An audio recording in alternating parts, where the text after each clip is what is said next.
Merci beaucoup de votre présence, qui permet d'ouvrir ces premières journées scientifiques du PEPR Risque IRIMA à Orléans. Voilà le programme de la journée. On espère, avec ce programme, vous informer de toutes les activités qui sont pour l'instant programmées et en cours de mise en place, et qui vont démarrer, on va dire, d'ici la fin de l'année. Donc je vais, pour ouvrir cette journée, appeler Philippe Fraissinet, directeur de la recherche et de la stratégie au BRGM. Philippe. Bien, bonjour à tous. Comme tu le dis, Gilles, on est ravis de vous accueillir ici à Orléans, au labo. Alors, il y a des gens qui m'ont posé la question si c'était le BRGM. Alors, je veux dissiper tout malentendu. Vous n'êtes pas au BRGM aujourd'hui, vous y serez demain. Ici, c'est le labo. Le labo, c'est l'incubateur numérique de la ville d'Orléans et qui accueille une centaine de startups. Mais effectivement, il y a des facilités qu'on utilise régulièrement, dont j'espère que vous allez pouvoir profiter tout au long de cette journée pour effectivement ce colloque. Et c'est d'ailleurs avec grand plaisir que nous vous accueillons ici aujourd'hui au labo avec nos collègues du CNRS et de l'Université Grenoble-Alpes qui copilotent ce PEPR Risque. Donc, c'est la première journée scientifique. Ça va faire 1 an maintenant, presque jour pour jour, qu'on a lancé officiellement le PEPR Risque. Alors, Risque ou IRIMA, les deux acronymes sont bons. Donc maintenant, je dirais que l'activité du programme est lancée. On est sorti, on va dire, des difficultés et des étapes administratives et on rentre pleinement dans la science et je dirais que c'est tant mieux, on rentre vraiment dans l'activité scientifique. Voilà. Alors juste quelques mots à propos du BRGM. Vous êtes nombreux à venir de communautés scientifiques qui ne fréquentent pas nécessairement le BRGM. Donc nous sommes un établissement d'environ 1000 personnes sous tutelle du ministère de l'Enseignement supérieur et de la Recherche, mais également du ministère de la Transition écologique, dont 700 personnes travaillent ici à Orléans. On a le principal centre scientifique ici. Nos activités sont focalisées sur les sciences du sous-sol et également du sol anthropique, sur les cités sols pollués en particulier. Et je dirais qu'avec le fil du temps, l'activité autour des risques s'est structurée. Elle a un peu plus d'une vingtaine d'années, peut-être une trentaine d'années maintenant. Et c'est devenu, au fil du temps, la première activité du BRGM. Au jour d'aujourd'hui, l'activité autour des risques naturels et anthropiques, ça représente plus d'un tiers de notre activité. À côté de cela, on va retrouver, on va dire, l'eau, qui est le deuxième champ, la gestion des eaux souterraines. Bien évidemment, le sous-sol, la géologie, qui est la mission de base d'un service géologique. Les questions de transition énergétique, je pense en particulier à la géothermie, au stockage de CO2 et à différentes problématiques liées donc à la transition énergétique et impliquant le sous-sol. Les questions de ressources minérales qui sont historiques au BRGM, qui ont longtemps, on va dire, fait l'objet d'un déclin et qui sont en plein renouveau à l'heure actuelle. Et puis depuis peu, je dirais, un champ qui représente maintenant 15% de notre activité, qui est en lien étroit avec des thématiques qui vont être discutées aujourd'hui, le numérique avec la data environnementale, et il est clair que les sciences du sous-sol sont des grosses consommatrices de data, et les sciences du risque également. Ça représente, je dirais, une quinzaine de pourcents de notre activité maintenant. Donc voilà un petit peu sur le paysage, mais comme je vous l'ai dit, les problématiques de risque, que ce soit à la fois en recherche et à la fois en appui aux politiques publiques, sont en progrès constant. Pourquoi ? Parce que, d'une part, l'État nous le demande, et je remercie tout particulièrement les interactions et la Direction générale de la prévention et des risques qui interviendra ce matin en la personne de Madame Le Hideux. l'État fait de plus en plus appel à nous, à la fois pour collecter de la donnée, la distribuer sur la question des risques, la prévention des risques, et puis également pour avoir une expertise pointue sur tout un tas de phénomènes d'aléas naturels ou également de risques sur la gestion territoriale des risques qui multiplient plusieurs facteurs. Donc notre positionnement sur les risques, je dirais, il est essentiellement sur les aléas naturels, mouvements de terrain, risque littoral, on en reparlera, les risques cavités, les sites et sols pollués, le risque anthropique et tout particulièrement les risques pour l'eau. Et beaucoup de développement autour des bases de données et de l'information pour le compte de l'État, à la fois l'administration déconcentrée et les directions centrales d'administration. Donc cette interaction, je dirais, entre appui aux politiques publiques et recherche est fondamentale dans la science des risques. Et je dirais que c'est probablement un des secteurs au BRGM où l'alignement entre recherche et expertise est le plus intriqué, où il y a les deux pans de l'activité se nourrissent continuellement, entre des besoins qui émergent du terrain et des politiques publiques, et une expertise pointue et des outils qui sont issus de la recherche, notamment en matière de modélisation, par exemple. Donc voilà un petit peu les éléments concernant notre positionnement scientifique. Je dirais que pour venir maintenant au PEPR risque, le PEPR est un objet nouveau dans le système français. Je dirais qu'il est extrêmement intéressant parce qu'il nous fait sortir du système, on va dire, du tout appel à projet. Ça permet de rassembler des grandes communautés scientifiques, ça permet de structurer des comités scientifiques nouvelles, et c'est notamment l'un des objectifs du PEPR risque, de rassembler des communautés issues des sciences humaines et sociales, des sciences de la Terre, des sciences de l'information, des sciences du risque technologique, etc., de pouvoir les assembler au sein d'un seul et même programme et de faciliter et de construire ensemble une science transdisciplinaire autour de cette notion de science des risques. C'est là, je dirais, l'un des principaux objectifs du PEPR risque, c'est de structurer une science des risques en France, et c'est ce qui a tout particulièrement séduit le jury lorsque le projet a été présenté. Produire une connaissance aussi sur les aléas, analyser les logiques qui structurent la gestion des risques. C'est aussi, je pense, quelque chose qui est fondamental et c'est une grande question de recherche actuellement. Et puis enfin, je dirais développer les outils du futur pour quantifier, pour anticiper et gérer les risques. On attend beaucoup, effectivement, du PEPR risque de produire un certain nombre d'outils qui vont pouvoir être transférés et notamment au profit des pouvoirs publics pour gérer les risques à l'échelle du territoire. Des risques qui sont de plus en plus complexes, nous le savons tous, les effets du changement climatique et le changement global d'une manière plus générale font que les risques, la fréquence des risques augmente, leur amplitude augmente, et on est obligé de trouver des stratégies d'adaptation qui sont d'une nature différente de ce que l'on a pu connaître dans les précédentes décennies. Et c'est un des principaux attendus du PEPR risque. Donc c'est une science qui est, je dirais, assez difficile à concevoir.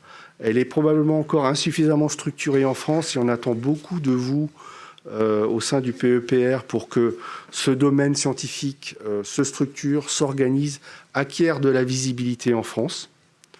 Je tiens, et ce sera un peu mon mot de conclusion, à remercier tout particulièrement le SGPI, le MESR et l'ANR, en la personne de Harry Bruand qui suit ce PEPR au titre de l'ANR, d'avoir permis ce mécanisme de PEPR exploratoire qui permettait de faire émerger des idées nouvelles de programmes. Je ne suis pas sûr que, du fait de la très forte transdisciplinarité de la thématique, qu'on ait pu amener aussi facilement un PEPR de cette ampleur sans cette mécanisme d'appel à projet bottom-up qui permettait de faire un effort dans un temps très contraint et d'arriver avec des idées un peu nouvelles. Et c'est ce qui a vraiment séduit le jury. Donc le PEPR, je dirais IRIMA, PEPR risque, est de ce point de vue-là, à mon sens, tout à fait emblématique des PEPR exploratoires. Il répond pleinement à l'objectif de ce qu'attendait le SGPI de ce point de vue-là, je pense. Et on attend beaucoup de vous autour de cela. En tout cas, je tiens à vous remercier d'être venu encore une fois à Orléans, de participer à ces travaux.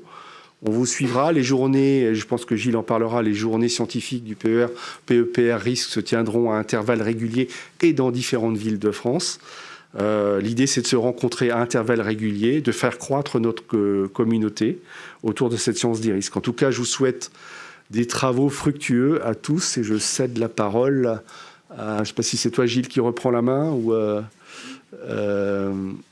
en tout cas, vous allez démarrer la table ronde. Donc, je vous cède la parole et en tout cas, je vous souhaite des travaux riches et fructueux pour toute la journée.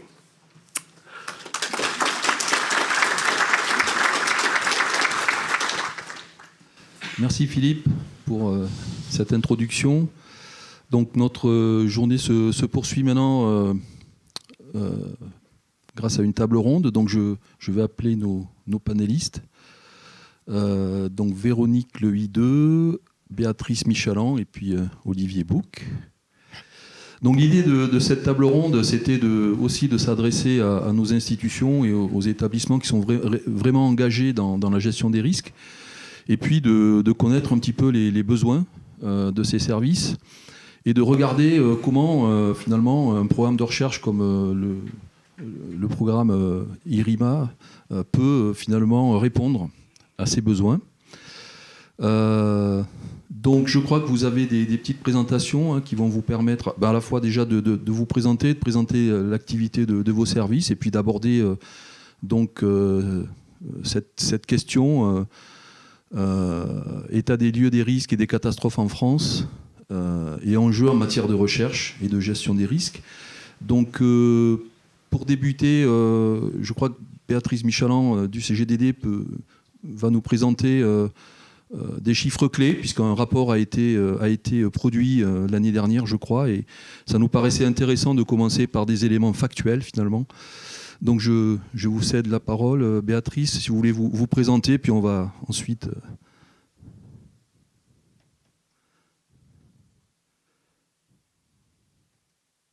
Donc voilà, on m'a demandé d'intervenir parce que l'année dernière, on a sorti ce petit livre. Donc à la sous-direction de l'information environnementale, on est rattaché au CGDD, au service statistique, et donc on a comme mission de mettre à disposition le plus de données possible sur l'environnement.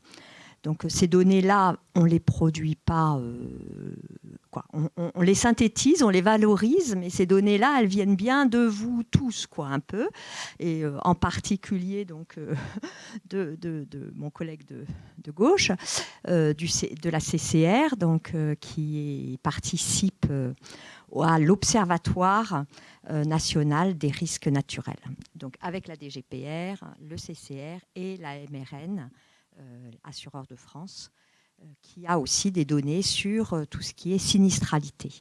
Donc on a dans un petit document, donc c'est des petits documents, c'est notre collection statistique du ministère de l'Environnement, rassembler des données à la fois sur l'aléa, donc la connaissance de l'aléa, la connaissance de la vulnérabilité, donc quelles sont les personnes touchées, les logements touchés, les ICPE touchés, les sites Céveso par exemple, qui sont en site inondable ou en site sismique, et tout ce qui est aussi sinistralité, donc en regardant aussi quelles sont les conséquences en termes d'assurance qui ont été déployées par rapport aux événements qui sont arrivés. Donc on a fait ce petit livre, et avec le petit livre, il y a des infographies qui résument en quelques chiffres les aléas en France, et puis une petite vidéo pour faire un peu teasing et pouvoir être un peu plus grand public. Donc voilà, il faut il faut bouger. Donc alors, il faut bouger, mais il faut... Non, il faut faire... il faut viser... D'accord. Donc voilà, le document est organisé en en différentes parties. On a organisé ça plutôt selon le type d'événements naturels, donc les inondations en premier, tout ce qui est après risque naturel terrestre, donc plutôt les mouvements de terrain, les cavités, les retraits gonflements d'argile, les éruptions volcaniques et autres risques terrestres, donc les feux de forêt aussi. Et ensuite, tout ce qui est risque météorologique, donc plus lié aux tempêtes, grêles, cyclones et vents violents. Et ensuite, on a regardé un petit peu qu'est-ce que le changement climatique peut induire comme augmentation du risque. Donc là, comme on est plutôt sur l'observation, on n'a pas utilisé des modèles, on n'est pas dans on est vraiment que dans l'observation. Donc là, on est juste en sensibilisation que le changement climatique peut faire évoluer des choses. Et puis, on a quelques indicateurs qui permettent de positionner la France par rapport à l'Europe et puis au monde. Donc, c'est des indicateurs qui sont développés par des instituts soit mondiaux, soit européens. Donc la France, au niveau européen, se situe en 4e position selon un certain indicateur qui dit que devant, il y a l'Espagne, l'Italie et la Grèce. Mais donc après, on arrive derrière. Et ensuite, on est aussi pas trop mal classé par rapport à notre réactivité, parce qu'il y a aussi un indicateur mondial qui intègre notre façon de réagir aux risques. Alors, on n'est pas trop mal placé, mais on n'est pas si bien placé que ça. Voilà. Donc, on a des marges de progrès à faire collectivement. Voilà. Donc, à l'intérieur, pour vous dire qu'il y a différents types de chiffres clés. Il y a des chiffres clés qui sont plutôt avec des séries temporelles. Donc, par exemple, on a regardé comment l'évolution des événements, des catastrophes naturelles. Donc, on a toute la base de données sur les catastrophes naturelles, donc, qui sont d'ailleurs bien remplies à la fois par la DGPR, qui prend les arrêtés de catastrophes naturelles, et puis la CCR qui renseigne les coûts derrière qui sont associés. Donc, on voit qu'en termes de quantité de catastrophes naturelles, la prédominance est sur ces 40 dernières années aux inondations. C'est d'ailleurs aussi les inondations qui prennent le plus de montants d'indemnités, mais avec une tendance sur ces 5-10 dernières années à un montant et un nombre d'événements sur les sécheresses et le retrait gonflement d'argile qui commence à prédominer. Et donc, sur les dernières années, c'est les retraits gonflement d'argile qui ont coûté le plus cher en termes d'indemnité. Alors, sur les dernières années, sans le Pas-de-Calais. Donc, je suppose qu'avec le Pas-de-Calais, ça rechange et ça transforme les choses. Après, on a aussi des comparaisons plus géographiques. Donc là, on a un graphique qui compare les différentes régions sur quelles sont les populations concernées par les inondations, par exemple. Donc, on a croisé les populations avec la zone d'inondation potentielle, donc l'enveloppe d'inondabilité. Et on voit que donc c'est l'Île-de-France qui rassemble la plus de populations potentiellement inondables, mais rapidement vient, après Auvergne-Rhône-Alpes. Donc Auvergne-Rhône-Alpes, c'est bien parce qu'il y a aussi beaucoup de population en Auvergne-Rhône-Alpes. Mais rapidement, la 3e région, c'est Hauts-de-France. Voilà. Donc ce n'est pas complètement un hasard si le Pas-de-Calais a été bien sinistré. Voilà. Après, on a aussi des représentations graphiques donc, dans ce petit feuillet. Donc, par exemple, là, sur le retrait gonflement des argiles. Et puis aussi, on aborde dans ce document les aspects prévention. Donc, tout ce qui est plan de prévention des inondations ou des risques de terrain et autres. Voilà, de mouvements de terrain.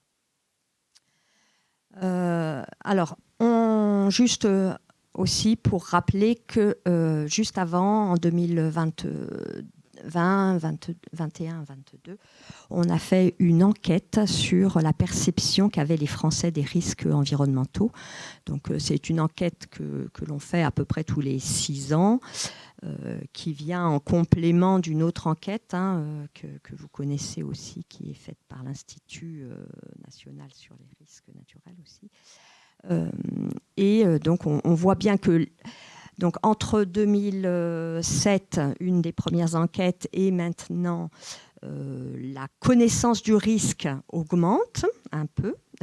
Donc, mais on est encore loin d'une connaissance importante du risque. Donc, il y a par exemple 14% qui étaient sensibilisés au risque inondation. Il y en a maintenant 17%. Donc, non, un petit peu. Attendez, je me trompe de chiffre. C'est passé de 13 à 17%, voilà. Donc qui sont sensibilisés. Bon, 17%, c'est pas encore énorme. Alors après, on a regardé plus précisément là où les personnes étaient vraiment dans des zones inondables, donc quand ils ont répondu. Et là, il y en a 24% qui sont sensibilisés au risque inondation. Donc on est encore loin du compte. On remarque aussi dans cette enquête que quand les personnes ont vécu un événement il n'y a pas longtemps, ils sont d'autant plus sensibilisés, ce qui est un peu évident. Voilà. Et on se rend compte que comparativement, le risque inondation par rapport à un risque technologique comme le risque nucléaire, là, les gens sont très informés puisqu'on a 60% qui sont sensibilisés à ce risque nucléaire. Donc, voilà. J'ai fait le tour. Donc, je donne la parole. Oui, merci beaucoup. Moi, j'avais une question parce que il y aura peut-être une ou deux questions à chaque fois pour essayer de.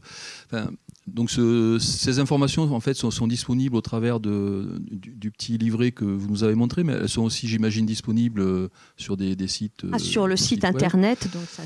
Donc ça, c'est bien parce que pour la communauté finalement des chercheurs, ça permet d'avoir des cadrages, c'est-à-dire de remettre un petit peu les pendules à l'heure sur c'est quoi le risque, on va dire, le plus important en France, où est-ce que ça se passe, à partir de quel aléa, quel phénomène. Et on voit que d'ailleurs, il y a des éléments qui peuvent aussi être très importants pour la communauté sciences humaines et sociales, puisque tous les aspects de perception et le rôle des institutions jusqu'aux citoyens devient aussi important. Donc je pense que pour nous, c'est des éléments assez importants pour essayer de se projeter vers des recherches qui soient utiles à l'avenir. Et je voulais savoir si c'est une analyse que vous faites, que vous ferez périodiquement avec des mises à jour ou pas. Est-ce que c'est pour savoir si on peut espérer avoir aussi du tendanciel finalement dans ce que vous avez produit? Déjà, dans ce qu'on a produit, on a du tendanciel puisqu'on a repris le maximum de bases de données disponibles. Donc aussi sur les questions d'avalanche, de risque périglaciaire, on a bénéficié des bases de données de l'INRAE et de l'ONF, par exemple, qui sont, elles, très anciennes. On a bénéficié de la base de données Gaspard, de la base de données de la CCR et autres. Oui, ce fascicule sur les risques naturels, c'était le premier de la collection. Souvent, quand on fait ces petits chiffres clés, on essaye de les mettre à jour tous les 6 ans, 7 ans. Donc peut-être qu'on essaiera de le mettre à jour. Merci beaucoup en tout cas pour cette présentation. Je propose que la salle garde ces questions pour la suite et pour la fin de la table ronde, on compilera le tout. Madame Louis II, si vous voulez bien nous présenter le point de vue de la DGPR. Bonjour à tous, donc Véronique Lehideux, je suis chef du service des risques naturels et hydrauliques, donc à la Direction générale de la prévention des risques. Donc c'est l'un des 3 services de la DGPR. Les 2 autres services s'occupant respectivement d'une part des risques technologiques et des risques sur la santé et environnement. Donc compte tenu effectivement de l'activité de mon service, vous ne serez pas étonnés, je vais vous parler du coup des risques naturels et vous identifierez aussi le petit objectif sur lequel je vais revenir qui est majeur. Alors, Par rapport à ce qu'a dit Béatrice, effectivement, et en introduction, M. Fraissinet, quand on agit en prévention, moi j'ai souvent l'habitude de dire c'est connaître et faire connaître. Je vais revenir sur ça, mais effectivement avec l'objectif d'agir, et c'est là qu'on retrouve complètement les objectifs du programme IRIMA. Alors d'abord la prévention d'une manière générale, et aussi dans le contexte de l'action gouvernementale et du secrétariat général à la planification écologique, c'est au regard du levier atténuation, on va dire le deuxième levier sur lequel on va agir, qui est celui de l'adaptation. Alors, on agit en prévention avec deux objectifs principaux. Le premier, bien sûr, c'est de sauver des vies humaines. Je disais encore que les inondations en Allemagne, là, qui sont depuis vendredi dernier, ont généré au moins 2 morts et qu'il y a des disparus. Donc, malheureusement, ça nous est aussi arrivé très, très récemment, là, sur des épisodes Cévenol, il y a quelques mois, d'avoir plusieurs, presque 10 morts dans la zone du Gard, sur des ponts submersibles. Mais on agit aussi, et c'est comme ça que la prévention, d'ailleurs, s'est renforcée pour réduire finalement les dommages aux biens, et je pense que ça sera revu tout à l'heure avec la Caisse centrale de réassurance. C'est aussi important, effectivement, et ça fait partie de la démarche de résilience, de se dire si on a moins de biens endommagés, ça coûte moins cher globalement à la nation, et aussi on redémarre plus vite à post-catastrophe. Alors, ça a été dit par Béatrice, la première étape pour nous, d'abord pour agir en prévention, c'est de connaître les aléas. On citait la base de données Gaspard. Gaspard, c'est la base pour nous nationale dans laquelle on a les plans de prévention des risques naturels. Et on en a un peu plus de 14-15 000 en France, communes couvertes, dont la majorité au regard de l'aléa principal qu'évoquait Béatrice, inondation. Il faut quand même être du coup cohérent qu'on ne peut pas couvrir l'ensemble du territoire de plans de prévention des risques naturels. Donc c'est d'abord effectivement identifier les territoires les plus exposés, là où il y a le plus de population, le plus d'enjeux, et de prendre effectivement les mesures adaptées et proportionnées. On pourra effectivement évoquer comment est-ce qu'on fait sur les autres territoires. On se place à la fois dans le climat actuel, mais Béatrice évoquait aussi le changement climatique. On se projette aussi, et je ferai un petit zoom après, sur le climat futur et comment est-ce qu'on agit maintenant qu'on a quand même ces connaissances sur cette évolution climatique. En s'appuyant sur nos opérateurs, ça a été dit tout à l'heure par Philippe, on a la chance d'avoir une communauté scientifique et technique avec des opérateurs référents dans chacun des aléas qui vont nous permettre effectivement de nous enrichir en termes de données. Et c'est ce que je vous disais, l'objectif, c'est effectivement derrière de mettre en mouvement pour que ce ne soit pas que l'État qui agisse. On est plutôt là pour accompagner, surtout qu'on est sur essentiellement des compétences qui ont été décentralisées. Beaucoup d'actions sont à la main des collectivités locales. Donc c'est effectivement elles qui vont en premier pouvoir agir sur ces outils de prévention collective, que ce soit des systèmes d'endiguement ou des solutions fondées sur la nature, ou pour ceux qui connaissent le petit acronyme PAPI, c'est pas mon grand-père, mais c'est le programme d'action de prévention des inondations. Et puis, un des enjeux, c'est effectivement, pareil, on pourra refaire le lien avec IRIMA, c'est comment est-ce qu'individuellement, chacun finalement va prendre conscience de ses risques et va se projeter pour lui-même être acteur et agir.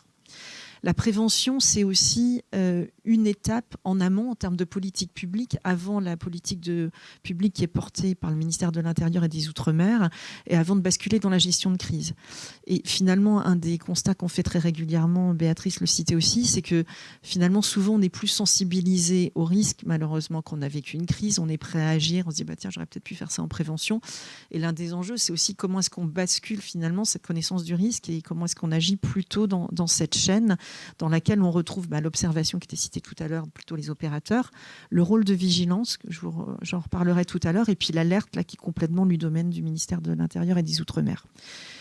Et l'objectif, c'est effectivement pour la partie plus sociétale, comment est-ce qu'on développe cette culture du risque, comme je vous le disais, pour agir pas qu'après la crise et que chacun agisse pour sa sécurité.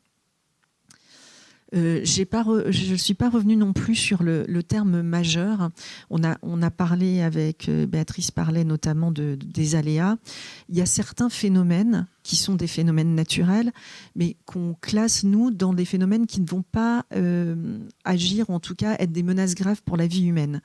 C'est typiquement le recul du trait de côte, c'est typiquement le retrait gonflement argile, où on connaît ces phénomènes lents, progressifs, prévisibles, sur lesquels, de fait, et notamment la loi climat et résilience et un certain nombre de hautes juridictions ont finalement décidé de dire on ne va pas le classer dans le domaine des risques. Si je résume, ça ne va pas être la boîte aux outils risques qui va agir agir, mais volontairement plutôt la boîte à outils aménagement, parce qu'on sait, notamment on regarde l'élévation du niveau de la mer, qu'on peut faire des cartographies à 0,30 ans. Le CEREMA les a publiées récemment, au-delà, 30-100 ans, et plutôt agir dans une logique de repli stratégique et d'aménagement et non pas de risque.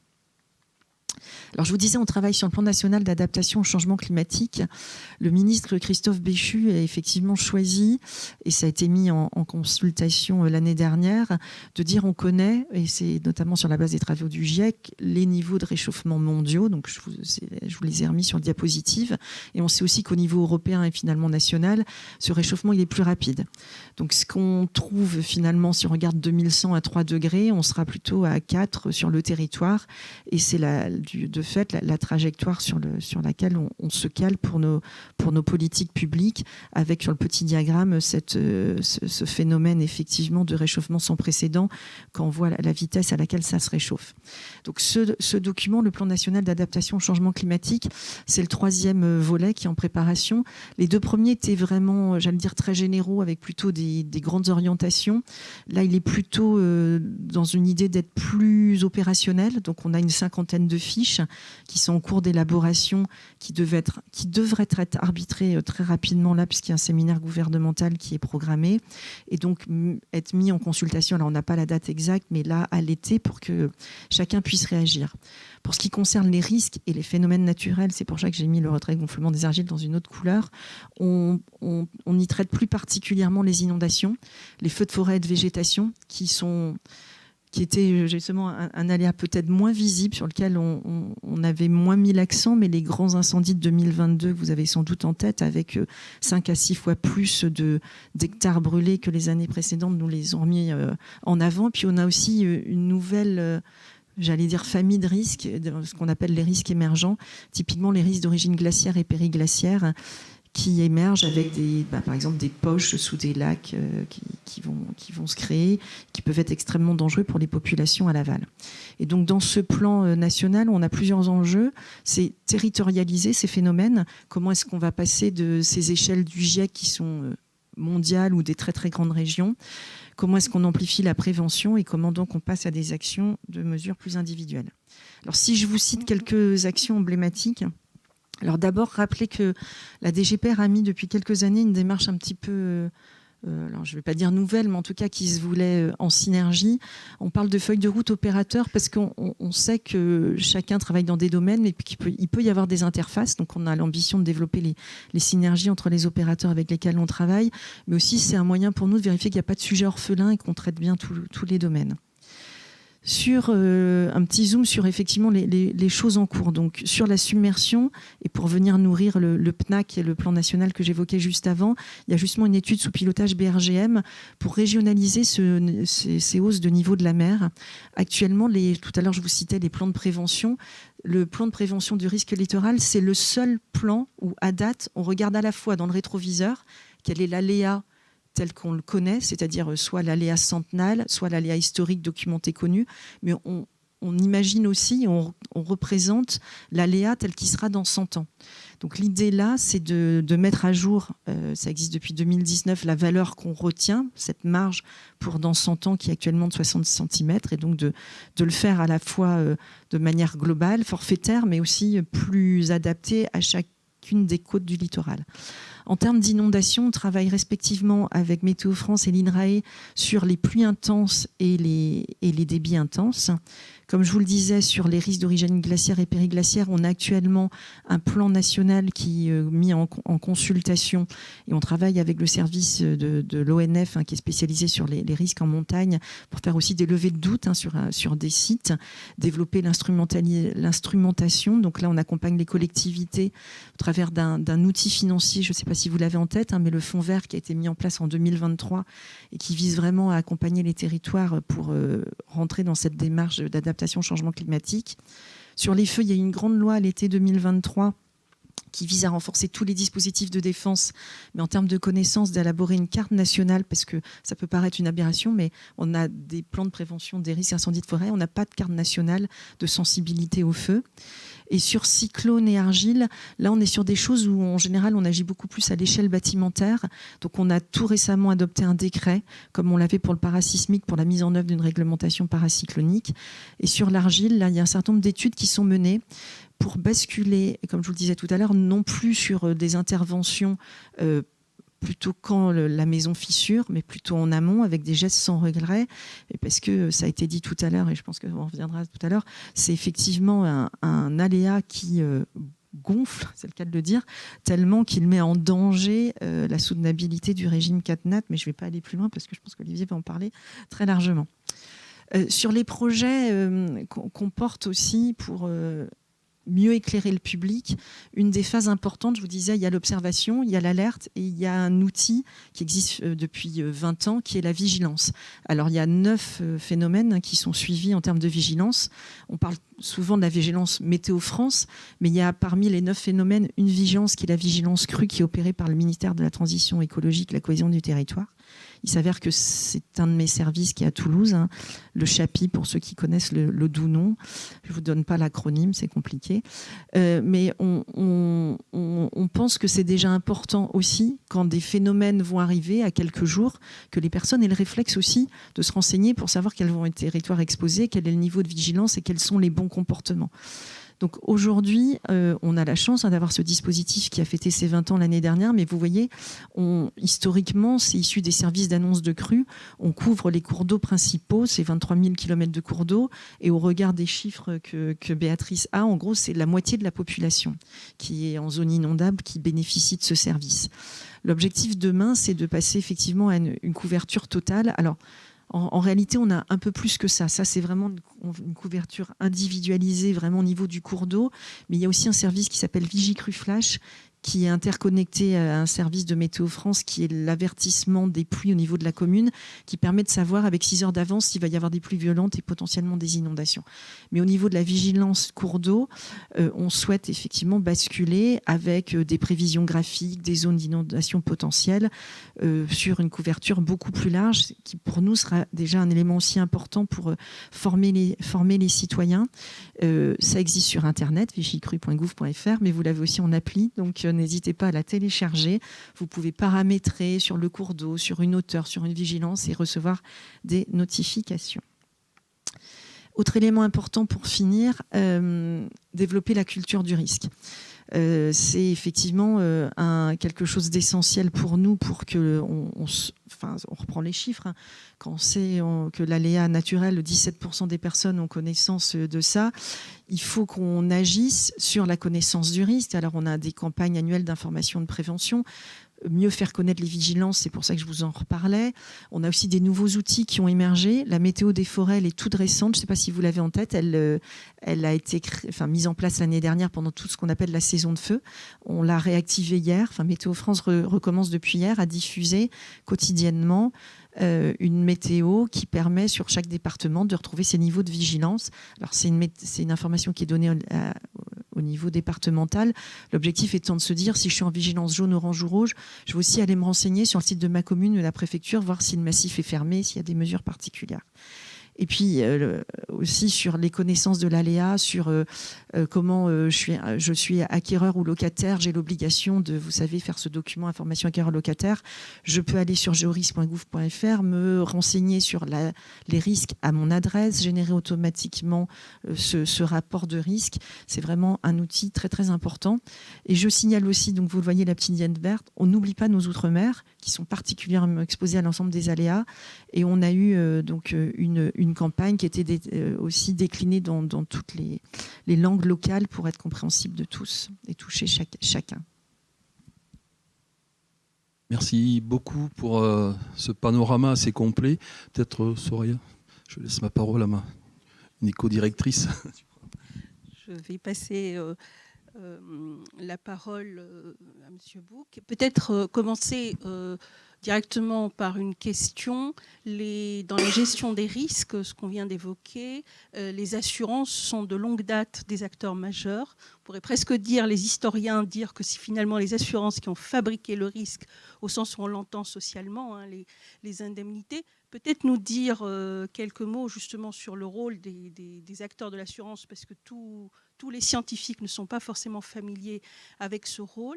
Et par ailleurs, nous dire en quoi les changements globaux, et notamment le dérèglement climatique qui vient d'être évoqué, impactent les systèmes assurantiels et quelles questions vous vous posez pour le futur. Merci, bonjour à tous et à toutes. Donc, moi, je suis Olivier Bouc, de la Caisse centrale de réassurance, CCR. Pour celles ou ceux qui ne connaîtraient pas CCR, merci. Nous sommes le réassureur public français et donc gestionnaire du régime catastrophe naturelle. Donc, dans les propos que je vais tenir, je vais me focaliser sur le champ des catastrophes naturelles, qui n'est pas tout à fait le même que celui des risques naturels majeurs, puisque c'est défini par le Code des assurances. Je ne vais pas rentrer dans le détail. Je vous dirai un mot sur les périls qui nous concernent le plus. Donc, le rôle des assureurs dans la gestion des risques. Nous, on voit la gestion des risques comme composée de 3 temps. Et ça prolonge ce qu'évoquait Véronique. Le premier temps, c'est la prévention. La prévention pour minimiser, limiter autant que possible l'apparition, l'ampleur d'une crise. Le deuxième temps, c'est la gestion de crise, pour minimiser les conséquences de la crise. Et le troisième temps, c'est l'indemnisation. L'indemnisation par les assureurs pour faciliter le relèvement, le retour à la normale. Donc, évidemment, les assureurs sont les acteurs de ce troisième temps, du temps de l'indemnisation. Mais cela étant, les assureurs participent aussi au premier temps, au temps de la prévention. Alors, je mentionnerai pour commencer le lien qui existait dans l'alimentation du fonds Barnier, le FPRNM, avec les contrats d'assurance, puisque à la création du fonds Barnier en 1995, le fonds était alimenté financièrement par les prélèvements, un prélèvement de 12% sur les surprimes CatNat. Donc surtout, le régime catastrophe naturelle est alimenté par des prélèvements sur les contrats d'assurance dommages aux biens. Et sur ces surprimes CatNat, il y avait une ponction pour alimenter le fonds Barnier. Alors les choses ont un petit peu changé depuis 2021. Le fonds Barnier a été intégré au budget de l'État. Donc la mécanique du lien a été rompu. Néanmoins, le prélèvement subsiste et l'esprit reste là. Donc il y a un lien directement par le financement de la prévention, puisque le fonds Barnier finance les mesures de prévention. Le deuxième niveau d'intervention des assureurs, c'est dans le déploiement de la prévention, et notamment de la prévention individuelle. Les assureurs, par leur contact avec tous les assurés, les particuliers, les entreprises, les collectivités, ont un rôle à jouer et jouent un rôle, je dirais, de plus en plus important dans le déploiement de mesures de prévention à l'échelle individuelle, par la promotion des dispositifs existants, par l'incitation des particuliers à mettre en œuvre, des particuliers ou des entreprises, à mettre en œuvre des actions de prévention, de réduction de vulnérabilité aux inondations en particulier. Avec une part croissante des assureurs dans ce rôle-là. Il y a quelques années, la vision des assureurs, c'était uniquement une vision d'indemnisation. De plus en plus d'assureurs, aujourd'hui, relaient auprès de leurs assurés des messages sur leur niveau d'exposition, sur les mesures de prévention dont ils peuvent bénéficier, et donc contribuent aussi à la sensibilisation. Avec ce rôle-là, émergent aussi dernièrement des réflexions, alors c'est pas concrétisé pour le moment, mais y compris dans l'actualité parlementaire ces derniers jours, des réflexions sur la possibilité de modulation des niveaux de franchise en fonction des mesures de prévention qui auraient été mises en place. Donc lien direct de nouveau entre prévention et système assurantiel. Et puis pour ce qui concerne plus particulièrement CCR, je veux souligner aussi que nous intervenons dans la politique de prévention par l'appui que nous faisons à la DGPR. Nous appuyons les équipes de Véronique dans la réalisation de bilans sur les politiques de prévention, qu'est-ce qui a été dépensé, qu'est-ce que ça a eu comme effet. Donc des bilans, des évaluations des dispositifs de prévention, alors des évaluations ex post sur la base des données dont on dispose, mais aussi autant que possible des études d'impact sur ce que pourrait donner telle ou telle modification des dispositifs publics d'incitation à la prévention. Alors, pour répondre à la deuxième partie de la question sur les impacts des changements globaux, je vais m'appuyer sur 2 diapos pour finalement renforcer des choses que Béatrice et Véronique ont dit avant moi. Le premier point, c'est que le changement climatique, pour nous, il est déjà visible. Je vous ai mis sur cette diapo la moyenne des coûts des catastrophes naturelles depuis 1982, donc la création du régime catastrophe naturelle, c'est 1,2 milliard d'euros par an, en euros actualisés, euros constants. En dessous, je vous ai mis la moyenne sur les 10 dernières années. La moyenne, c'est plus d'1,8 milliard d'euros par an. Donc plus 50% d'augmentation dans la moyenne sur 10 ans par rapport à la moyenne sur 40 ans. Et ce qui est intéressant de voir, c'est que c'est la décomposition par péril. Le régime catastrophe naturelle, les coûts relèvent majoritairement des inondations et de ce que nous on appelle la sécheresse, c'est-à-dire le retrait-gonflement des argiles, sécheresse géotechnique. Donc c'est 50%, sur les 40 dernières années, les inondations représentent 50% des coûts, la sécheresse 42% et 8% pour les autres périls. Mais sur les 10 dernières années, la tendance s'inverse. Comme le disait Béatrice, la sécheresse représente 52% des coûts, les inondations 30% et les autres périls 16%. Alors sur les autres périls, en partie du fait de l'effet pépite des ouragans Irma Maria en 2017 qui ont coûté à eux seuls 2 milliards d'euros. Mais sur la sécheresse, depuis 2016, on a une succession d'années, à une ou deux exceptions près, à un niveau de dommages assurés dus aux sécheresses supérieur ou égal à 1 milliard d'euros par an. Autre point intéressant dans cette analyse, c'est que pour les inondations, si vous regardez le montant moyen annuel, on est à 600 millions d'euros en moyenne sur les 10 dernières années, comme sur les 40 dernières années.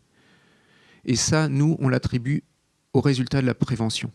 Sur les inondations, il y a eu des actions de prévention qui se sont déployées, et donc on a réussi à contenir le montant de la sinistralité.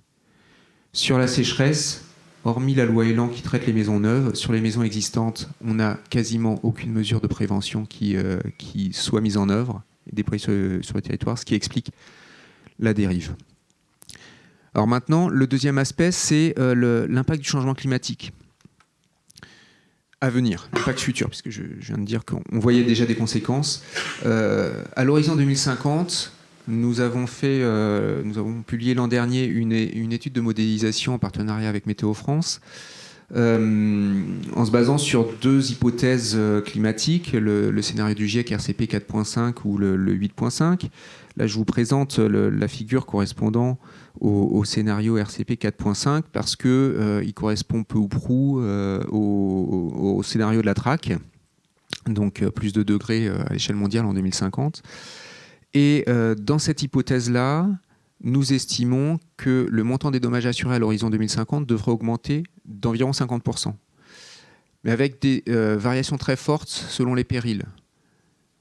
Le retrait-gonflement des argiles, le montant des dommages devrait avoisiner 60%. Alors, avec la loi Elan, on peut estimer que les constructions neuves devraient être mieux renforcées, donc on pourrait limiter cette dérive. À voir. On a une très forte progression sur les submersions marines de l'ordre de 100%. Et dans les inondations, on a une hausse plus modérée de 40%. Si on tient compte à la fois du changement climatique et de l'augmentation du nombre d'enjeux assurés. Et ce 40%, il cache lui-même des disparités entre les phénomènes de débordement et les phénomènes de ruissellement. Les phénomènes de ruissellement étant supposés s'accélérer beaucoup plus, augmenter beaucoup plus en termes de conséquences en dommages assurés que le débordement. Or, la politique de prévention des inondations, elle s'est développée pour contenir le débordement, ce qui pose des enjeux particuliers pour le ruissellement. Ce qui m'amène au questionnement sur les effets transformants des changements globaux. Cette dérive des coûts qu'on a constatée depuis les 10 dernières années. Elle met évidemment en péril la pérennité du régime CatNat tel qu'il fonctionnait depuis 40 ans. Parce que, sous l'effet des sécheresses successives, depuis 2017, le régime catastrophe naturelle était structurellement déficitaire. Ce qui a amené le ministre de l'économie et des finances à relever le taux de surprime CatNat, donc le prélèvement sur les contrats d'assurance dommages pour alimenter le régime CatNat, qui passera à 20% sur les biens immobiliers au 1er janvier 2025. Mais au-delà de cette augmentation qui va résoudre le court terme, face à la dérive à attendre à l'horizon 2050, il y a des réflexions, des discussions en cours pour dire que ce niveau de prélèvement il devra continuer à augmenter progressivement au fil des années.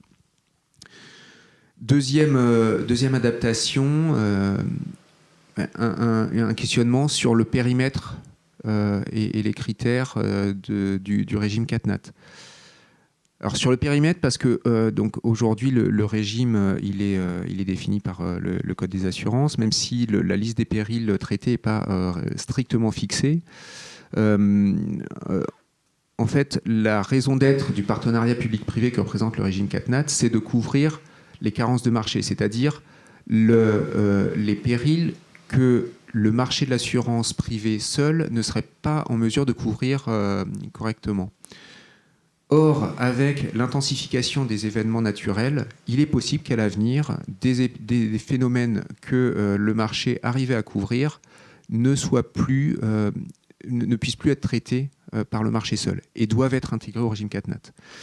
Donc, typiquement, les tempêtes, la grêle et la neige, aujourd'hui, ne relèvent pas du régime CatNat. Mais il commence à y avoir des interrogations sur le péril grêle qui représente des dommages considérables aujourd'hui. Est-ce que le marché de l'assurance va continuer à l'avenir à être capable seul de le supporter, ou est-ce qu'il devra être intégré au régime CatNat ? Et même sans aller jusqu'à ces adaptations de périmètre, en termes de reconnaissance, les critères de reconnaissance catastrophe naturelle aujourd'hui pour les inondations, ce sont des précipitations ou des crues décennales. Mais aujourd'hui, une crue qui est décennale, demain, elle deviendra quinquennale, peut-être même pire. Donc, le niveau, le seuil d'événement auquel on commencera à faire appel au régime CatNat, il devra probablement être modifié. Donc, on devra adapter les niveaux d'intervention en fonction de la réalité des phénomènes et de leur occurrence. Autre point de questionnement pour le système assurantiel vis-à-vis du changement climatique, c'est le maintien lui-même de l'assurabilité de l'ensemble du territoire. Il y a eu beaucoup de réflexions ces derniers mois sur le sujet de l'assurabilité. Gonéry Le Causanet, côté BRGM, y a été associé. On sait pertinemment qu'il y a certaines zones du territoire, alors, limitées en extension, mais qui ne pourront plus être habitées et assurées à l'horizon 2050, et en particulier en zone littorale. Il ne faut pas le cacher, il faut le reconnaître et organiser un repli stratégique sur ces secteurs-là.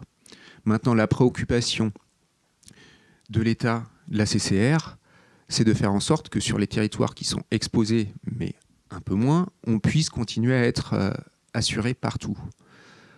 Or, si certains assureurs commencent à se désengager de certains territoires parce qu'ils sont plus exposés, se met en place un cercle vicieux qu'on a pu observer par exemple en Floride ou en Californie, où les assureurs qui restent supportent des risques plus élevés, donc le font de façon financièrement déséquilibrée et donc se désengagent à leur tour.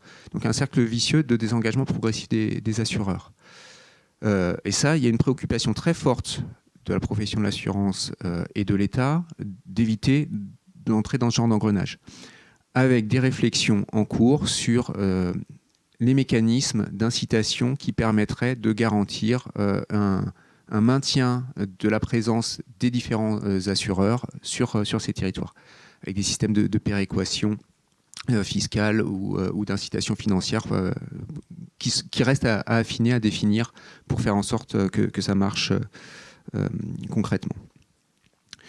Et puis, dernier point sur lequel je veux insister dans les changements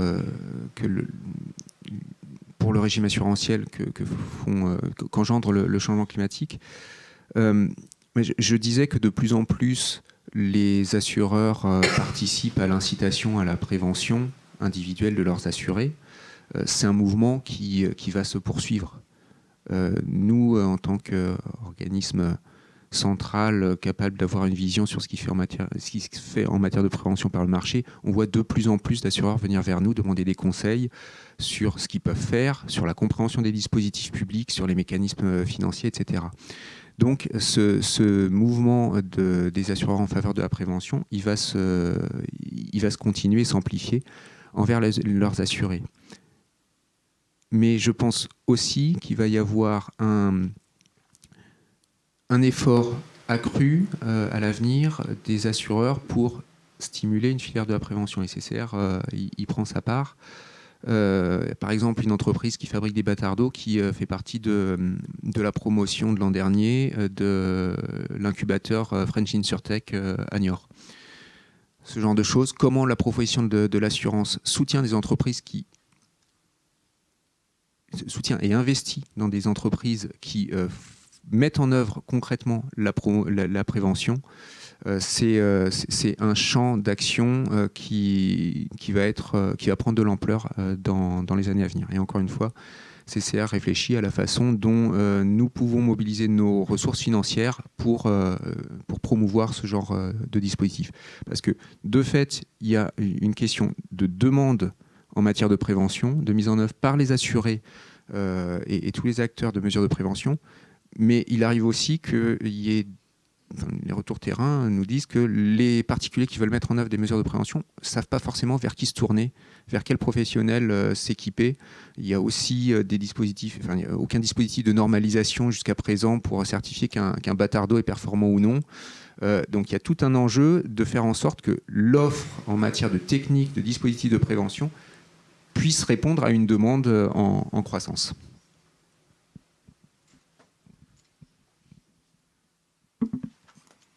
Bien, je vous propose d'aborder un troisième volet finalement de cette table ronde qui est finalement le questionnement du rôle de la recherche, puisque vous êtes, je dirais, face ou en interaction, en tout cas future, avec des chercheurs.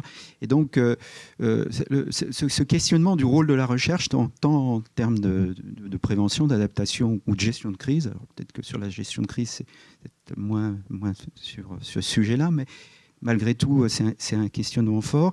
Et puis plus précisément, quelles sont les questions primordiales, en tout cas de votre point de vue, vous qui êtes en interaction déjà avec les communautés scientifiques, mais quels sont les sujets un petit peu brûlants ou les approches de recherche qui seraient effectivement nécessaires pour vous pour avancer encore un peu plus sur la prévention ou sur la gestion de crise. Alors, on peut commencer par la gauche, si vous voulez, chacun s'exprime. Alors, comme je le disais tout à l'heure, pour nous, la recherche, on la mobilise d'abord sur la connaissance des aléas. Et donc, c'est pour plusieurs aspects, mais c'était exprimé. Il y a beaucoup de choses qui reposent sur des modélisations. Donc, il y a à la fois ce travail sur comment est-ce que les capteurs ou l'acquisition de données peut s'améliorer. Donc ça, on sait que c'est des choses continues qui évoluent de manière régulière avec des évolutions technologiques. Il y a beaucoup de travaux sur les modélisations et les phénomènes dans cette logique de propagation. Je citais tout à l'heure les incendies de forêt. C'est vraiment un champ sur lequel on travaille énormément en ce moment, en se disant, en fonction de l'état de la végétation, de toutes les données hydriques et autres, comment un feu va se propager et essayer du coup de le représenter. Ça, j'allais dire vraiment, c'est le domaine classique sur lequel on investit de manière régulière. Ce qui est un peu plus nouveau et sur lequel on essaye d'affiner, c'est la manière de toucher le citoyen et d'aller finalement plus dans ces logiques de sciences sociales. Alors, c'est pareil, on commence d'abord par des choses un peu classiques de questionnaires, de sondage IFOP, de voir comment est-ce que c'est perçu. On le fait aussi, alors ça a été fait par exemple sur la vigilance, la compréhension de phénomènes de vigilance avec les choses un petit peu classiques de tester les gens derrière des miroirs, etc. Météo France l'a beaucoup fait. Mais ça, je pense que c'est vraiment un enjeu de savoir identifier, c'est des choses qui sont moins classiques pour nous, en tout cas dans le domaine de la prévention des risques, de comment est-ce qu'on agit au niveau des citoyens. Et puis après, c'est les aléas qu'on connaît moins. Là, on est vraiment peut-être aussi dans des logiques de parangonnage international sur des phénomènes plus nouveaux, notamment par exemple les risques d'origine glaciaire et périglaciaire. On travaille vraiment à l'international, en particulier sur les Alpes avec les collègues italiens. Donc il y a à la fois, je dirais, l'évolution classique des technologies, des domaines nouveaux sur lesquels on rentre, et puis aussi des choses sur lesquelles on va travailler plus en collaboration internationale.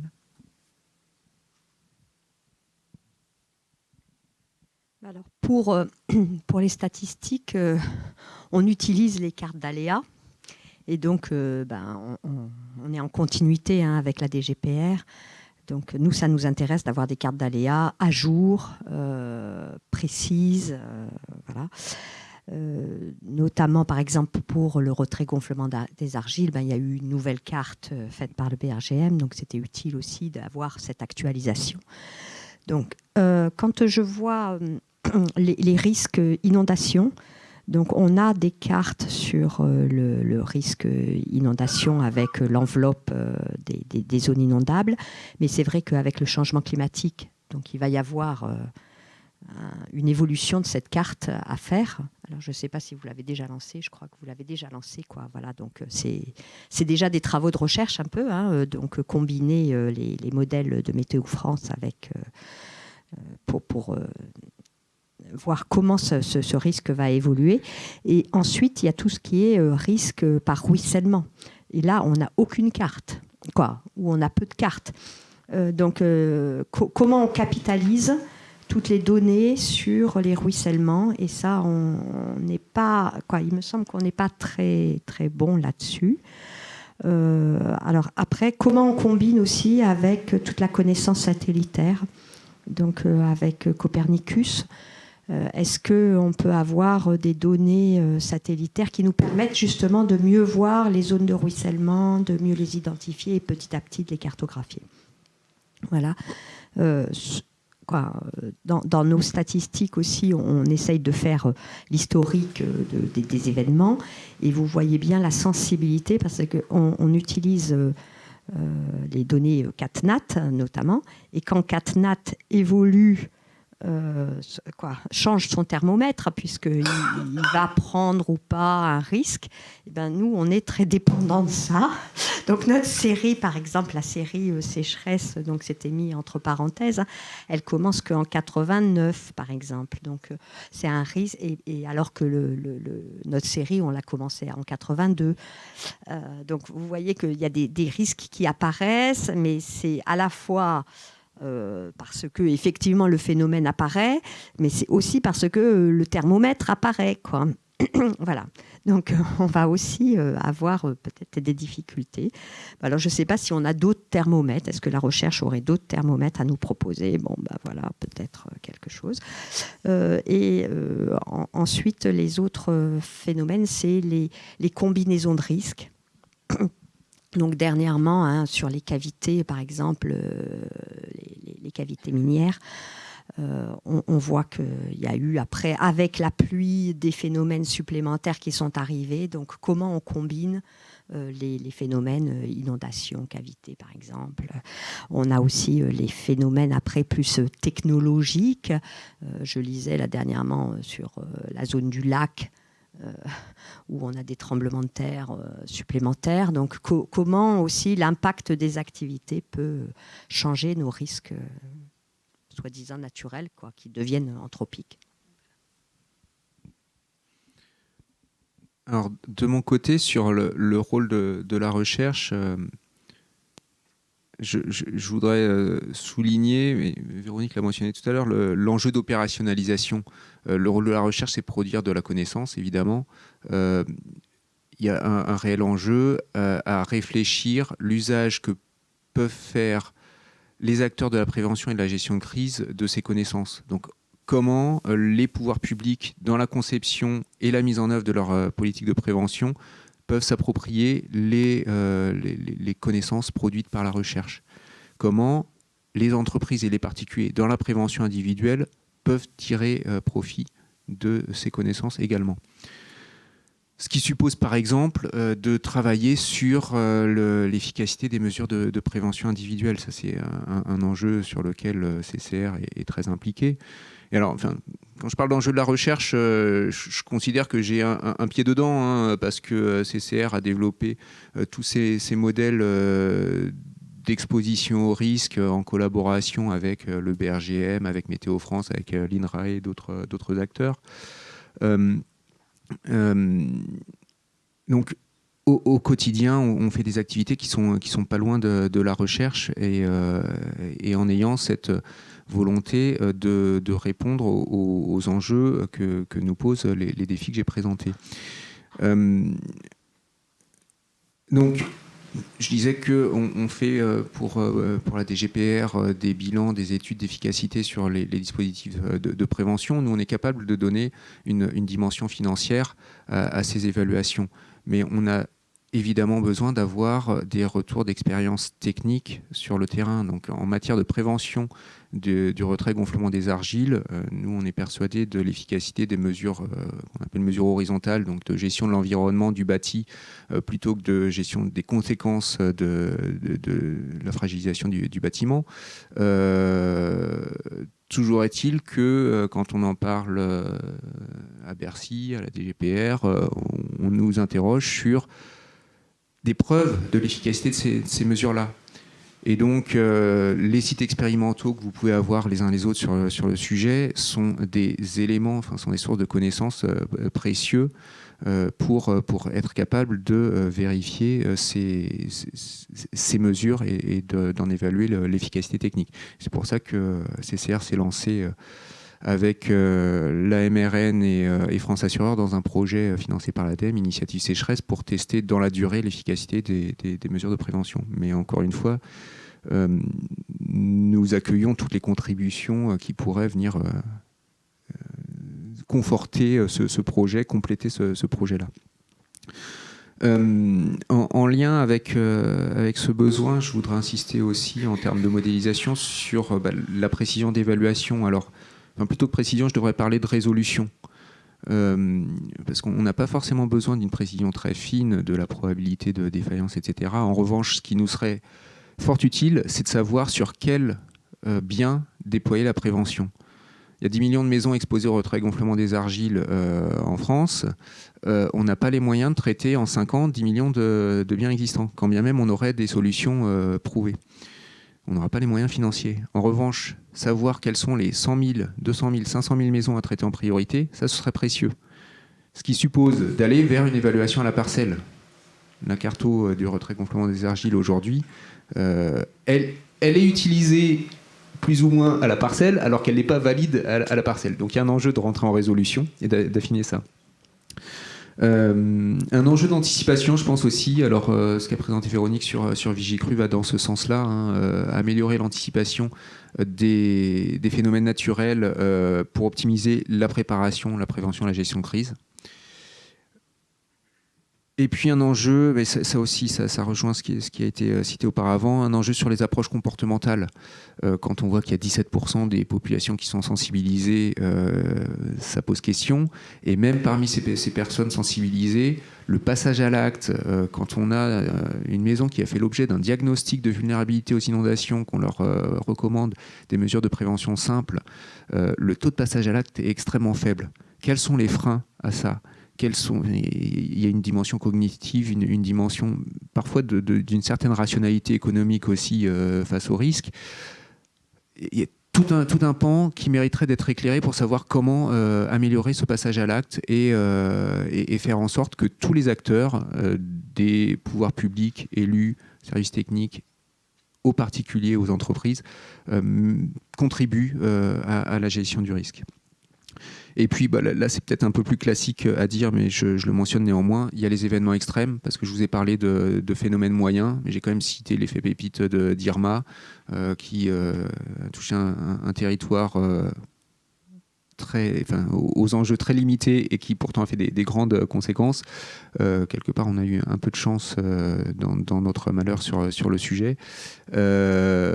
Évidemment, si on fait face demain à un cyclone qui coûte 20 milliards d'euros ou un séisme du même ordre de grandeur, ça n'aura pas le même impact sur le système assurantiel.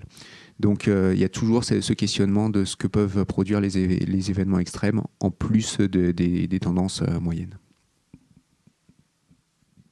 Je pense qu'on peut ouvrir la discussion. Nous avons voulu cette table ronde pour d'emblée engager la journée sur ce que les acteurs de la gestion des risques posent comme problème et mettre en discussion avec les communautés scientifiques. Peut-être pour ouvrir la discussion, je voudrais juste poser une première question et donner la parole qui est en lien finalement à l'interface entre ce qu'on pourrait dire une production sur les aléas et ce que vous avez nommé comportemental ou individuel. Ce qui m'a frappé personnellement, c'est qu'il y a un mot on a entendu une fois qui est vulnérabilité. Or, dans la gestion des risques, et notamment à l'international, la réduction des différentes vulnérabilités est structurante aujourd'hui, en tout cas dans le vocabulaire. Donc, je ne sais pas à quelle place... c'est pas simplement la prévention, parce qu'on a beaucoup de réponses sur la question que vous posiez, sur pourquoi les gens ne prennent pas de mesures, mais de poser le problème en termes de vulnérabilité. Comment dans la gestion des risques. Après, je donnerai la parole à la salle. Alors, tout à l'heure, je vous ai cité les PAPI, les programmes d'action de prévention des inondations. Ce sont des programmes qui ont une double caractéristique. D'abord, on travaille à l'échelle d'un bassin de risque cohérent et pas à l'échelle de sa commune ou autre. Et ensuite, on agit vraiment sur tous les leviers de la prévention, depuis la connaissance des aléas jusqu'au programme d'action collective qu'on a pu citer. Et il y a un axe de réduction de la vulnérabilité. Ce sont des programmes qui existent depuis plus de 20 ans. On a plus de 3 milliards d'engagements, 200 PAPI. Mais quand on fait le bilan sur la réduction de la vulnérabilité qui est vraiment inscrit dans le programme où les gens se portent, on est à moins de 10% de réalisation.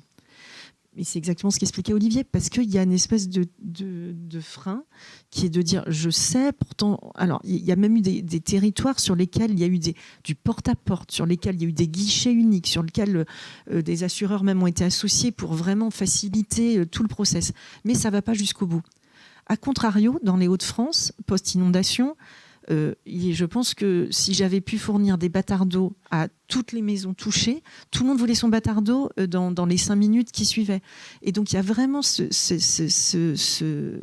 grand écart entre agir en prévention, où pourtant on a vraiment déployé parfois des actions, j'allais dire, jusqu'au bout, avec le meilleur accompagnement possible, versus après. Et c'est vraiment tout ça qu'il faut réussir à faire. Alors, comment est-ce qu'on le fait ? Olivier l'a dit. Moi, je crois beaucoup. C'est pas l'État tout seul, c'est pas les assureurs tout seuls, c'est vraiment tout cet écosystème qu'on met en place. Nous, on a des partenariats qui sont en train de se nouer. C'est assez récent avec des fédérations d'experts d'assurance ou les agents d'assurance pour les former aux risques naturels, au territoire, comme le disait aussi Olivier, aux outils de financement, le fonds Barnier, le fonds vert. Comment est-ce qu'on fait ? Et puis nous, on met un pied dans l'autre sens. On a une expérimentation qui s'appelle MIRAPI, mieux reconstruire après inondation. On part tout simplement du constat que j'évoquais là, que les gens sont beaucoup plus prêts à agir quand il y a la catastrophe. Et donc on essaye, au moment où l'expert d'assurance passe pour faire le diagnostic de l'indemnisation CatNat, de dire on peut réduire la vulnérabilité en même temps. On peut remonter la chaudière, on peut agir sur l'électricité, et on essaye d'embarquer avec un seul diagnostic, également un diagnostic de vulnérabilité, et on vient accompagner avec le fonds Barnier les travaux jusqu'à 80%, donc il y a vraiment un niveau d'accompagnement très élevé pour que les gens passent à l'acte ensuite. Et là, c'est un dispositif expérimental, on verra si on peut faire. Après, moi, je fais le constat aussi que dans les plans de prévention des risques, il y a aussi des mesures qui sont contraignantes sur les habitations, qui visent à réduire la vulnérabilité. C'est la même chose sur les collègues des plans de prévention des risques technologiques, et là encore, on fait le même constat que même en ayant fait du porte-à-porte, en disant pour les risques techno, vous pouvez changer les fenêtres pour pas que ça explose, etc., il y a aussi très peu de passage à l'acte. Même si, le disait Béatrice, souvent, c'est plus prégnant, enfin les gens ont plus conscience sur les risques techno, sur le risque naturel. Il y a encore, enfin l'autre jour on voyait un préfet, je ne dirais pas son nom, mais il disait sur les risques naturels en fait les gens c'est la fatalité. Bon, ça s'est passé, mais j'ai pas besoin d'agir en prévention parce que je peux rien faire finalement. C'est un phénomène naturel. Sur les risques techno, ça va exploser tout ça, la centrale nucléaire. Donc il y a en plus un décalage encore plus fort sur le risque naturel et le risque anthropique. Et là, donc, si vous avez des questions, n'hésitez pas, c'est le moment. Marion, il y a une main.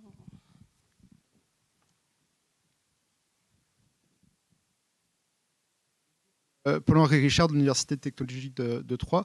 Je travaille régulièrement sur le sujet de la culture du risque. J'ai une question sur un peu de mesures d'évaluation, un peu d'évaluation de politique publique sur le retour qu'on a justement des campagnes de prévention sur comment c'est perçu par la population, mais également comment on va dire, justement, il y a un taux de transformation dans les bons comportements ou voilà, l'impact de telle ou telle mesure de campagne de prévention sur le risque d'inondation, sur voilà, l'ensemble des campagnes de prévention sur les risques majeurs.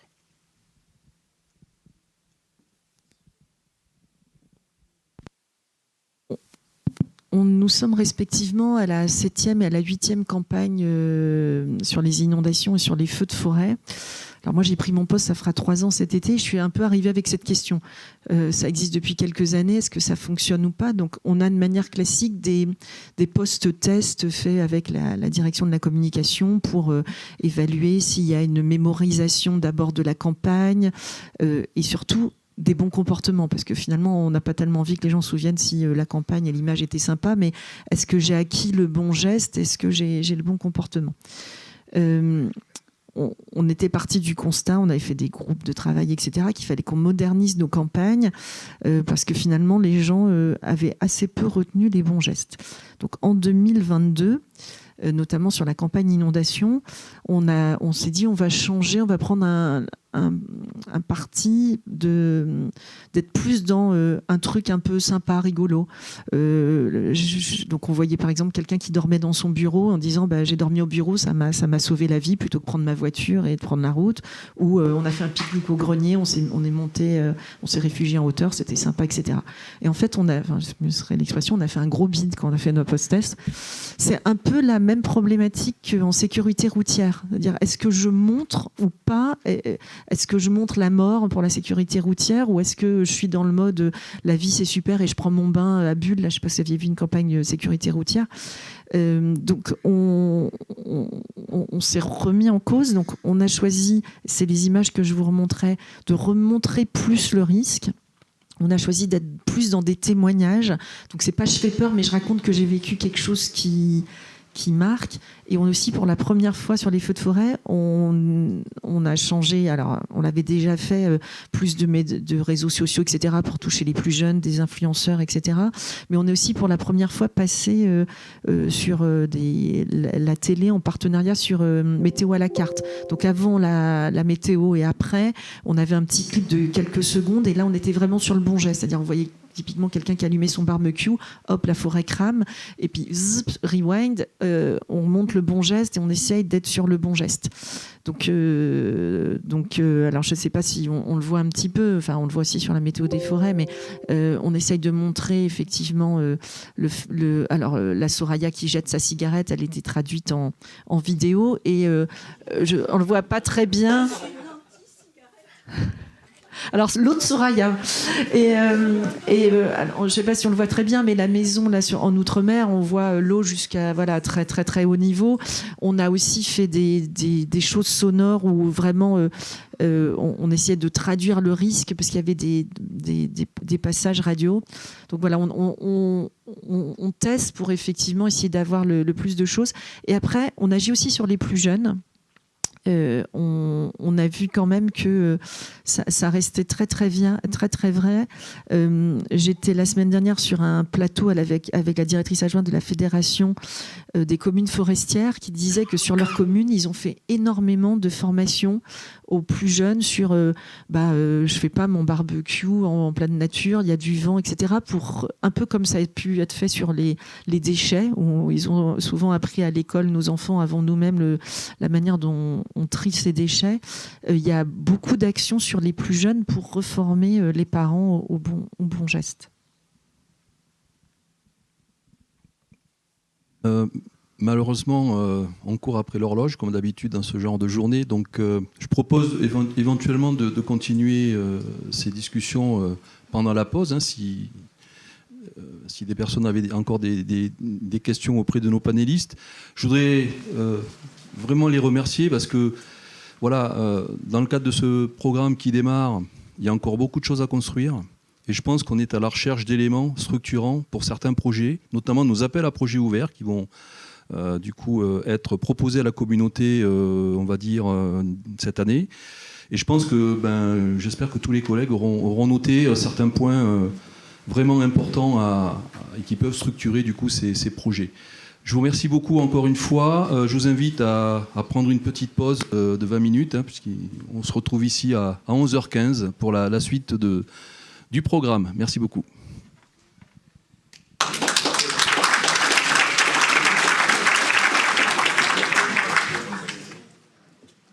Alors, comme ça a été annoncé, comme c'est marqué sur l'agenda de la journée, donc on va passer en revue maintenant un certain nombre d'éléments qui vont structurer le programme. Donc, d'une part, les projets ciblés et qui sont de deux natures quelque part, hein, des projets qui ont des sujets un peu plus transverses. Donc, c'est ce qu'on va voir en fin de matinée maintenant.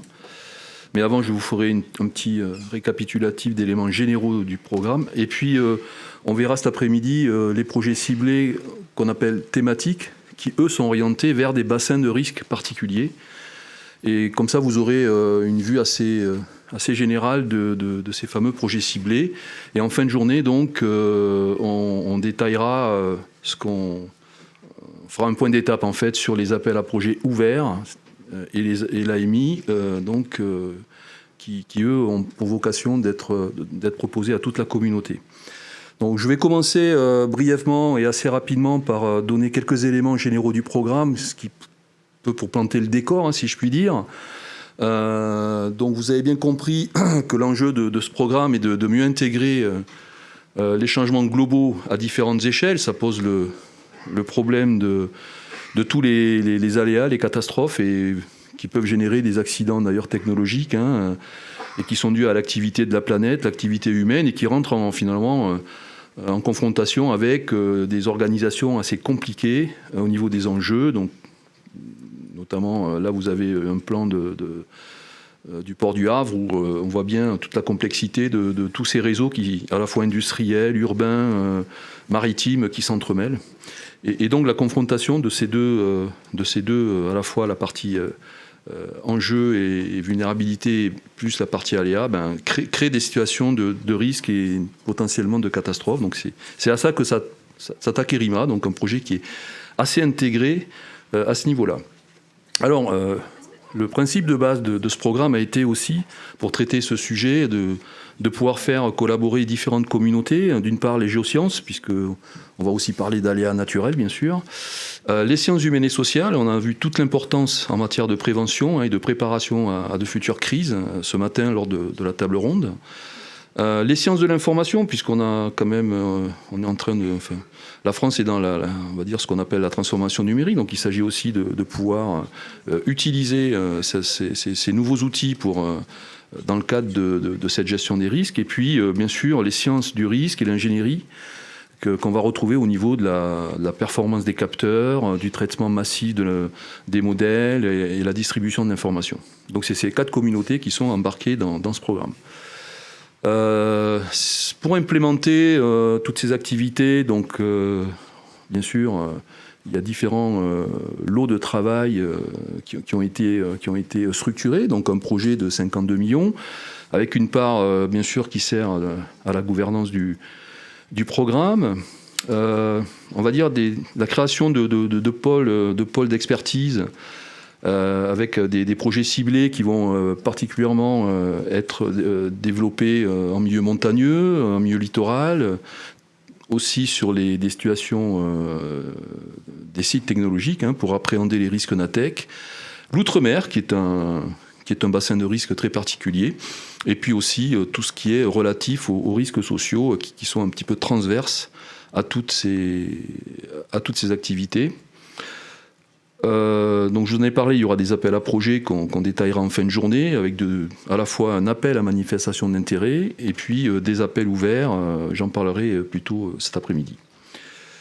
Bien sûr, des actions de formation avec un projet qui va être dédié à des chaires collectives, que Soraya présentera juste après, donc, qui est en cours de construction, et un projet qui est orienté vers les actions internationales, qui a pour but de faire monter le programme et ses résultats, ses développements au niveau européen, voire international, et permettre de collaborer du coup avec des instituts d'excellence de ce niveau-là. Et puis pour implémenter, distribuer, capitaliser tous ces développements, un projet plateforme numérique qui sera aussi présenté tout à l'heure. Donc voilà en gros au niveau projet comment ça se répartit. Les dates clés. Première notification d'attribution nous est arrivée en juillet 2022. Ça commence à dater. Il nous a fallu plus de 6 mois pour démarrer le projet gouvernance, qui était finalement la première pierre de ce programme, et qui servait à mettre en œuvre toute la comitologie, toutes les responsabilités. Voilà, donc ça. On a pu de ce fait lancer le programme le 25 mai 2023. Donc, comme disait Philippe ce matin, presque il y a 1 an. En juillet 2023, c'est-à-dire assez rapidement, on a commencé à monter les projets ciblés, mais il y a eu beaucoup d'échanges pour construire ces projets. Et novembre 2023, donc contractualisation du projet gouvernance. En début de cette année, début de contractualisation des différents projets ciblés. Et puis, ce qu'on espère, c'est que d'ici la fin de l'année, tous ces projets seront lancés, ainsi que les appels à projets. Donc pour nous, 2024, c'est une année clé. Il s'agit d'engager tous les fonds possibles et pour l'instant attribués au programme. Voilà. Alors, il y a eu quand même pas mal d'éléments de communication qui ont été sur lesquels on a pu travailler. Des publications pour faire connaître le programme, pas mal d'événements où chacun d'entre nous, les co-directeurs, donc Soraya, Didier et moi-même, avons pu participer à des tables rondes, à des forums, de façon à ce que ce programme puisse être connu de notre communauté. Et tout se clôture un petit peu aujourd'hui avec les premières journées scientifiques. Je tiens à dire qu'on a aussi lancé le site web, que vous trouverez assez facilement, ainsi qu'une page LinkedIn, donc lancée depuis mars 2024. Alors, je terminerai là-dessus. Ce qu'il nous reste à faire de façon très générale, et ça concerne aussi les coordinateurs de tous les projets. Donc, bien sûr, chaque projet est un élément, on va dire, assez autonome dans le programme. Donc, il s'agira aussi de réaliser des réunions de lancement des différents PC. Je pense qu'on va avoir un rythme de réunion qui sera une journée scientifique au printemps, comme celle-ci, réitérée chaque année, mais on prévoit aussi de planifier des workshops scientifiques, donc avec beaucoup plus orientés scientifiquement, avec aussi une fréquence annuelle, mais qui serait plutôt en hiver, novembre-décembre, et qui pourrait être l'occasion à ce que les chercheurs du programme travaillent sur une question particulière qui mérite partage et discussion. Soit ça peut être aussi entre PEPR, puisque on partage aussi certaines questions avec d'autres programmes exploratoires. Et donc ça peut être, ces workshops scientifiques peuvent être l'occasion de se retrouver autour d'une question qui mérite vraiment réflexion. Bien sûr, chaque projet ciblé aura l'occasion de réaliser aussi ses propres workshops centrés sur les thèmes du projet.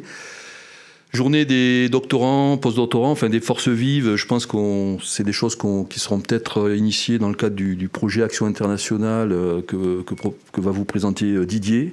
Et ça sera du coup avec une ouverture à minima européenne. Et puis, de façon très générale, moi j'engage tous les participants, tous les partenaires de ce programme à participer à la vie scientifique du programme, à faire connaître nos résultats, dans les divers congrès et divers événements nationaux, voire internationaux auxquels ils pourraient participer. Voilà de façon assez rapide comment on pouvait présenter ce programme à l'heure actuelle. On va rentrer maintenant dans... Ah oui, alors les points clés de la journée, je vous les ai dit en plan d'introduction, c'est finalement la présentation des projets ciblés, donc qui va vous être fait dès maintenant, présentation des projets thématiques et puis les appels qui seront cet après-midi. Et bien sûr, n'hésitez pas à nous poser des questions à la fin de chaque session. Voilà. Merci beaucoup. Donc je vais passer la parole. Alors c'est Soraya, je pense, donc qui va nous présenter le. Oui, s'il y a une question ou deux. C'est juste pour clarifier les projets ciblés qui vont être présentés là, dans cette partie-là, les appels à projets, c'est pour les. C'est pas ouvert. Alors, donc je rappelle que ce qu'on appelle projets ciblés, ils sont ciblés sur les partenaires du programme. Donc c'est des projets où les consortiums sont définis, ils sont prêts à démarrer. Et ils ont été construits à partir des partenaires qui ont participé au dépôt du dossier. En revanche, les futurs appels à projets AMI et AAP ouverts vont être ouverts à la communauté par le biais de l'ANR en fait. Ce seront des appels qui seront relayés et gérés au niveau de l'évaluation. J'y reviendrai après, mais par l'ANR et par le programme. Donc là, pour l'instant, c'est vrai qu'on reste sur les projets ciblés qu'on va quand même détailler. Je voudrais quand même dire que les activités de ces projets peuvent aussi donner lieu à des collaborations avec des partenaires qui ne seraient pas forcément dans le consortium, mais je veux dire, il y a des choses qu'on peut communautariser quand même, outre que le financier. Donc c'est des choses qu'il faut aussi qu'on étudie, qu'on discute avec certains d'entre vous s'il y a des possibilités, quoi. Soraya, je te passe la parole.